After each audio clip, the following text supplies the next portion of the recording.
जय माता दी। आज के इस वीडियो में जानेंगे जीवित पुत्रिका व्रत 2020 की शुभ तिथि क्या है। यानी कि जीवित पुत्रिका व्रत जो है वो संतान को हर कष्ट से बचाता है। हम आपको इस वीडियो में बताएंगे कि जीवित पुत्रिका व्रत कब है, यानी कि इसका शुभ मुहूर्त क्या है, साथ ही साथ महत्व क्या है, और जानेंगे जीवित पुत्रिका व्रत 2020 में विधि क्या है, यानी कि व्रत की विधि क्या है, शुभ मुहूर्त और विधि। तो इसीलिए वीडियो को बिना स्किप किए हुए अंत तक जरूर देखिएगा, ताकि आपको स्टेप बाय स्टेप पूरा पता चले कि इस व्रत को कैसे करना है, इस व्रत को करने से क्या लाभ होता है, क्यों करना है। इसलिए भी वीडियो को अंत तक देखिएगा। नमस्कार, आप देख रहे हैं जीवन जीने की कला। वीडियो को लाइक कर दीजिए, शेयर कर दीजिए और कमेंट में जरूर लिखिए जय माता दी। जीवित पुत्रिका व्रत इस बार 10 सितंबर 2020 को पड़ रहा है। जीवित पुत्रिका का व्रत अश्विन महीने की कृष्ण पक्ष की अष्टमी तिथि को किया जाता है हर साल। इस व्रत को सुहागन स्त्रियां जो होती हैं, यानी कि जो शादीशुदा महिलाएं होती हैं, औरतें होती हैं, वो अपनी संतान को कष्टों से बचाने के लिए और लंबी उम्र के लिए, यानी कि जो अपने बच्चों की लंबी उम्र चाहती हैं, वो इस व्रत को करती हैं। इस व्रत को बिना पानी पिए किया जाता है, यानी कि कुछ खाया भी नहीं जाता है, कुछ पिया भी नहीं जाता है। और जो भी व्रत होते हैं उसमें फल फूल खाया जाता है या फिर पानी पिया जाता है, लेकिन ये व्रत इतना कठिन है कि इसमें पानी भी नहीं पिया जाता है। माताएं बहनें हमारे लिए करती हैं ये जीवित पुत्रिका व्रत। पूरे दिन और रात को पानी भी नहीं पिया जाता है। इस दिन इस अनुष्ठान को 3 दिन तक मनाया जाता है। ये जीवित पुत्रिका बिहार, झारखंड और उत्तर प्रदेश के अलावा बंगाल में मनाया जाता है। ये एक बहुत ही लोकप्रिय पर्व है। वहीं पर ये नेपाल में जीवित पुत्रिका व्रत जीतिया उपवास के रूप में लोकप्रिय है। कहीं कहीं इसे जीतिया व्रत बोलते हैं, कहीं इसे जूतिया व्रत बोलते हैं। सनातन धर्मावलंबियों में इस व्रत का खास महत्व है। वंश वृद्धि एवं संतान की लंबी उम्र के लिए माताएं बहनें जीतिया का निर्जला व्रत रखती हैं। इस दिन माताएं अपनी संतानों की सुरक्षा और स्वास्थ्य के लिए पूरे दिन तथा पूरी रात, यानी कि 24 घंटे तक बिना कुछ खाए बिना कुछ पिए रहती हैं। ये सबसे कठिन व्रतों में से एक व्रत होता है। इसे भी महापर्व छठ की तरह ही 3 दिन तक किया जाता है। हिंदू चंद्र कैलेंडर के अनुसार अश्विन महीने की कृष्ण पक्ष की सप्तमी से लेकर के 9वीं तक जीवित पुत्रिका व्रत किया जाता है। जानते हैं तिथि, शुभ मुहूर्त, पूजा की विधि, व्रत का नियम और इस पर्व का महत्व। 2020 में जीवित पुत्रिका व्रत की तिथि क्या है। अश्विन महीने की अष्टमी को यह निर्जला व्रत होता है। उत्सव 3 दिनों तक का होगा। सप्तमी का दिन नहाए खाए किया जाता है, यानी कि नहाने खाने का विधान है, बताएंगे कैसे। और अष्टमी को निर्जला उपवास रखते हैं। फिर 9वीं के दिन व्रत का पारण किया जाता है। अब जानते हैं नहाए खाए की विधि क्या है। तो सप्तमी के दिन नहाए खाए का नियम होता है, बिल्कुल छठ की तरह ही ज्योतिया में नहाए खाए होता है। इस दिन माताएं बहनें सुबह सुबह उठ करके गंगा जी में स्नान करती हैं, नहीं तो जो भी पवित्र नदी है वहां पर, नहीं तो घर पर पानी में गंगा जी का जल मिला करके और पूजा करते हैं। इस बार कोरोना है तो हो सकता है बाहर न जाएं, तो इसलिए घर पर भी गंगा जल पहले से ला के रखे हैं तो कर सकते हैं। अगर आपके आसपास गंगा नहीं है तो आप सामान्य स्नान करके भी पूजा संकल्प कर लीजिएगा। नहाए खाए के दिन सिर्फ एक बार ही भोजन करना होता है। इस दिन सात्विक भोजन किया जाता है, यानी कि किसी भी प्रकार का मांस, मदिरा और तामसी भोजन से आप बचिएगा। नहाए खाए के रात को छत पर जा करके चारों दिशाओं में कुछ खाना रख देना चाहिए, ताकि जो भी जीव जंतु आए उनको खाना मिलना चाहिए। ऐसी मान्यता है कि यह खाना चील और सियारिन के लिए रखा जाता है। उसका भी बहुत विशेष महत्व होता है इस व्रत में। तिथि और शुभ मुहूर्त क्या है, यानी कि इस व्रत को करने की इस साल यानी कि 2020 में जीवित पुत्रिका व्रत की शुभ तिथि क्या है और शुभ मुहूर्त क्या है। तो इस बार अश्विन कृष्ण पक्ष की अष्टमी तिथि 9 सितंबर की रात में 9:46 पर स्टार्ट हो जाएगी और 10 सितंबर की रात को 10:47 तक रहेगी।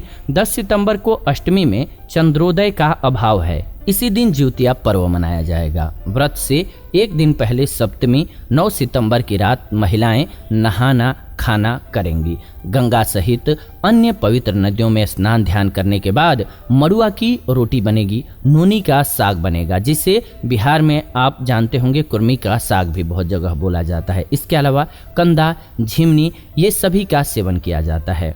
व्रती स्नान भोजन के बाद पितरों की पूजा भी करते हैं।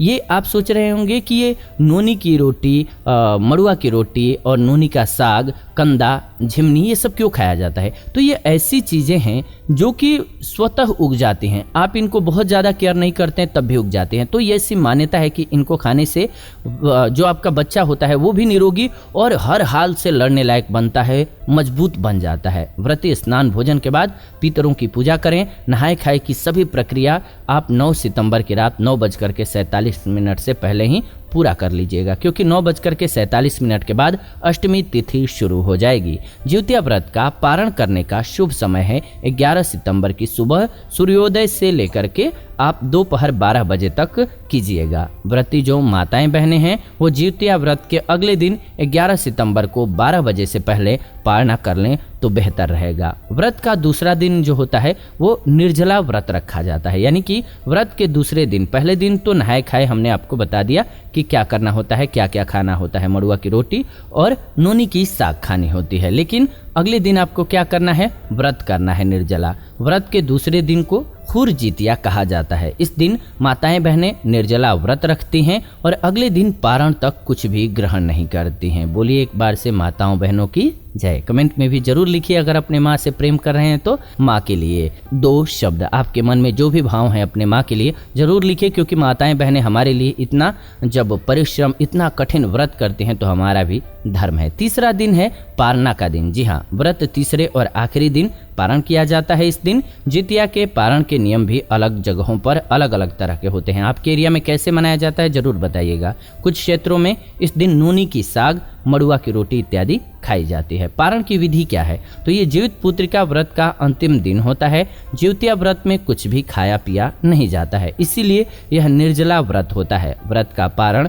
अगले दिन सुबह काल में किया जाता है, जिसके बाद आप कैसा भी भोजन कर सकते हैं। ज्योतिया व्रत का पारण करने का शुभ समय 11 सितंबर की सुबह सूर्योदय से लेकर के दोपहर 12 बजे तक रहने वाला है। माताएं बहनें जो व्रती महिलाएं होते हैं, ज्योतिया व्रत के अगले दिन 11 सितंबर को 12 बजे से पहले पारणा कर लें तो उनके लिए अच्छा रहेगा। तो इस प्रकार से आप ज्योतिया का व्रत करेंगे। अब जीवित पुत्रिका व्रत के कथा का भी विधान आता है, यानी कि जीवित पुत्रिका व्रत जो होता है उसकी कथा क्या है? तो कथा श्रवण करने से जीवन की सभी परेशानियां मिटती हैं। कथा का विशेष महत्व होता है, जरूर सुनना चाहिए। 2020 में आप डेट जान चुके हैं कि क्या है, आप करते हैं या नहीं, जरूर कमेंट्स के माध्यम से हमें बताइए कि ये व्रत करते हैं या नहीं करते हैं। आइए आपको हम कथा भी इस व्रत की सुना देते हैं कि इस व्रत की कथा क्या है। जब महाभारत का युद्ध हुआ तो अश्वत्थामा नाम का हाथी मारा गया, लेकिन चारों तरफ ये खबर फैल गई कि अश्वत्थामा मारा गया। यह सुनकर के अश्वत्थामा के पिता जो थे गुरु द्रोणाचार्य जी, उन्होंने शोक में अस्त्र शस्त्र तेज दिया, यानी कि नहीं लिए। द्रौपदी के भाई धृष्टद्युम्न ने उनका वध कर दिया। इसके कारण अश्वत्थामा के मन में प्रतिशोध की अग्नि जल रही थी, क्योंकि उनके पिता मारे गए थे। अपने पिता की मृत्यु का बदला लेने के लिए उसने रात्रि के अंधेरे में पांडव समझ करके उनके 5 पुत्रों की हत्या कर दी। इसके कारण पांडवों को बहुत क्रोध आ गया।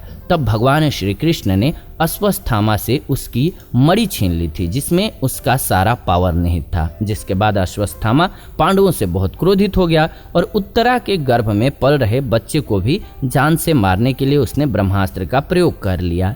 भगवान श्री कृष्ण इस बात से भली भांति से परिचित थे कि ब्रह्मास्त्र को रोक पाना संभव नहीं है, लेकिन उन्होंने पांडवों के पुत्र की रक्षा करना भी आवश्यक समझा, यानी कि वो भी जरूरी था बहुत।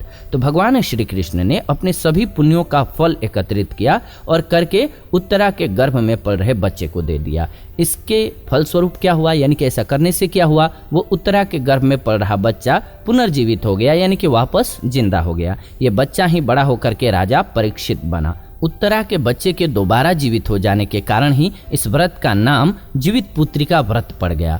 तब से ही संतान की लंबी उम्र और स्वास्थ्य की कामना के लिए, यानी कि अच्छा स्वास्थ्य रहे हमेशा, माताएं बहनें ये कठिन व्रत करती हैं। भगवान इससे प्रसन्न होते हैं और जीवन की सभी परेशानियां मिट जाती हैं। तो एक बार इतना कठिन करने वाली अपने माँ के लिए 2 शब्द जरूर लिखिएगा, आपके मन में जो भी भाव आएंगे। और मजे की बात यह है कि जो कोई होता है कि संतान भी है और उनकी भी संतान है, यानी कि उनकी माता भी रखती हैं और वो भी अपने बच्चों के लिए रखते हैं। ये भी एक बहुत खूबसूरत बात है कि हर बच्चा जो है चाहे जितना बड़ा हो जाए अपनी माँ के लिए बच्चा ही होता है। तो इस व्रत का बहुत ही विशेष महत्व है। आपके एरिया में मनाया जाता है कि नहीं, ये भी कमेंट्स करके बताइएगा। फिलहाल आज के इस वीडियो से विदा लेते हैं। कोई नियम आपको डाउटफुल रह गया हो, समझ में ना आया हो या कुछ जानना है आपको, तो कमेंट करके सवाल कर सकते हैं। इस चैनल के माध्यम से हम हर तरह के राशिफल आपके हर महीने के लिए सबसे पहले लेकर के आते हैं। साथ ही साथ आप सभी के लिए जो नए व्रत त्योहार आने वाले हैं उनकी कथा क्या है, उनकी शुभ तिथि क्या है, लेकर के आते हैं। तो इसके लिए चैनल को सब्सक्राइब कर लीजिए, बेल नोटिफिकेशन को ऑन कर लीजिए ताकि नोटिफिकेशन आपको सबसे पहले मिले। साथ ही साथ वीडियो को लाइक कर दीजिए, शेयर कर दीजिए व्हाट्सएप पे, फेसबुक पे, ताकि सभी को वीडियो मिल सके। फिलहाल विदा लेते हैं आज की इस वीडियो से। जुड़ेंगे नई वीडियो में, तब तक आप सभी खुश रहें, आनंदित रहें। प्रेम से कमेंट में जरूर लिखें ओम नमः शिवाय, हर हर महादेव।